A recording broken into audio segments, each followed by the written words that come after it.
Today, let's talk about something I think a lot of us feel, but maybe don't have a name for. We're going to dive into what I'm calling the architecture of compliant kindness.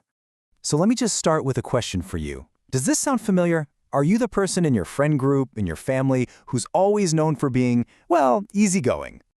You know, you're the one who never picks the restaurant because you're happy with anything. You're the person everyone calls when they need a favor because they just know you'll say yes. You're that solid, reliable, go-to friend who seems like they have it all together. And it's so easy to see that as just part of your personality, right? A good part. But what if we dig a little deeper? What if this constant agreeableness, this kindness, what if it isn't just who you are, but something you learned you had to do to get by? That's exactly where we're headed. We're going to shift our whole perspective here and look at this kindness not just as a trait, but as a really complex, deeply rooted strategy. We're going to get to the why behind it all. And this brings us to this key idea, compliant kindness. See, this isn't about that genuine, freely given kindness. This is a learned behavior, something that often starts way back in childhood, where being nice becomes a tool, a strategy to keep things safe, to feel connected, and honestly, to feel like you're worthy. And I really need to be crystal clear about this next part. If any of this is hitting home for you, this is not a character flaw. It's not some kind of weakness. It's actually a brilliant, adaptive response your younger self came up with to handle your world. It's what kept you safe.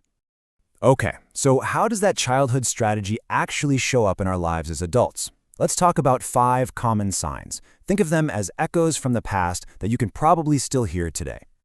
All right, first up.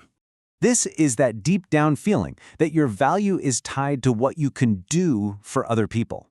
It's this quiet, constant anxiety that if you stop being useful, people won't want you around anymore. Your helpfulness literally becomes your ticket to belonging. Okay, the second sign. This is where you become a total expert at swallowing your own feelings. You know, anger, frustration, even disappointment. It all just gets pushed way down because letting it out feels dangerous. It could start a fight. It could make you a burden. So you just don't. You tell everyone and yourself it's no big deal, even when it really, really is. And the third echo is this.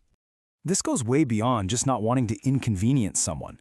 This is a profound fear that your needs are just too much, that they'll overwhelm people. So you almost never ask for help, you downplay your problems, you find yourself apologizing for things that aren't even your fault, all in an effort to make yourself as small as possible. And number 4. Yeah, this is a big one. For someone who's running on compliant kindness, that little word no can feel like a hand grenade. It feels like you're putting the whole relationship at risk. And so yes becomes your default setting, your automatic answer, even when you are stretched thin and completely exhausted. And finally, we have the 5th echo. And this is the real cost. It's the burnout. The burnout that comes from constantly performing, constantly giving away your energy, constantly pushing your own needs to the side. It's that feeling of being totally drained by the very niceness that everybody else seems to love about you. It's a really deep and often lonely kind of exhaustion. So where on earth did all of this begin? Well, all of these echoes, they all point back to one single origin story, the story of the low-maintenance child. Think about it like this. Every single child has this core need, right? To feel safe, to feel seen, and to be loved for exactly who they are, no strings attached. But in some environments, a kid learns that, for whatever reason, that need isn't going to be met. So they come up with a new strategy. Okay, if I just suppress what I need, if I make myself super useful, if I become low maintenance, then I'll be safe, then I'll be loved. Just let that sink in for a second. This is the lesson that gets wired into your brain. Your value isn't just a given, it's something you have to earn, and you earn it by needing as little as possible and giving as much as you can. Now, seeing this pattern, it isn't about placing blame, it's just about understanding. Because once you understand something, you have the power to change it.